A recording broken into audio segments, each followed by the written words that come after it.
సాధారణంగా మనం check bounce కేసెస్లో చూస్తుంటాము.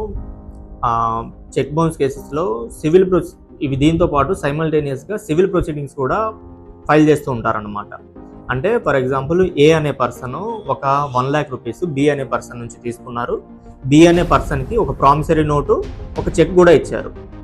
ఇన్ డిఫాల్ట్ ఆఫ్ పేమెంట్ ఆ 1 lakh రూపీస్ పే చేయడానికి ఏ ఫెయిల్ అయినప్పుడు బి అనే పర్సన్ ఏం చేస్తారంటే ఒక చెక్ బౌన్స్ చేసేసి మీ మీద చెక్ బౌన్స్ కేసు ఫైల్ చేశారు.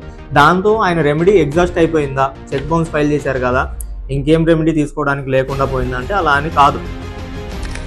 మీ పైన సైమల్టేనియస్గా సివిల్ కేసు కూడా for recovery of money file చేయవచ్చు అనమాట. సో ఏ అనే పర్సన్ పైన చెక్ బౌన్స్ కేసు ఉంటున్నప్పుడు సివిల్ మనీ రికవరీ సూట్ కూడా ఫైల్ అవుతుంది. చెక్ బౌన్స్ అనేది it's a quasi criminal in nature అనమాట. సో మీ పైన తీసుకునే చర్య క్రిమినల్ ప్రొసీడింగ్స్ ఉంటాయి. మీరు ఒకవేళ జైలుకు పోయినా, కన్విక్ట్ అయ్యి 2 ఏళ్ళు 3 ఏళ్ళు జైలుకు పోయినా కూడా మీ పైన ఆ సివిల్ లైబిలిటీ ఏదైతే ఉందో అది ఎగ్జాస్ట్ అయిపోయినట్టుగా కాదు.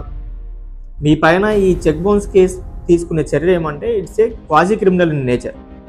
సో ఈ విషయాన్ని దృష్టిలో పెట్టుకొని ఏదైనా మీరు చెక్స్ ఇష్యూ చేసేటప్పుడు, ఏమైనా డెట్ ఉన్నప్పుడు ఈ విషయాన్ని దృష్టిలో పెట్టుకొని మీరు ఇష్యూ చేయడం చేయండి. లేదా ఎవరైనా చెక్స్ బౌన్స్ చేసి ఉంటే కనుక మీరు గమనించుకోవాల్సిన విషయం ఏమంటే మీకు సైమల్టేనియస్లీ ఒక సివిల్ రెమెడీ కూడా ఉంటుంది. మీరు మనీ రికవరీ సూట్ కూడా ఫైల్ చేసుకోవచ్చు.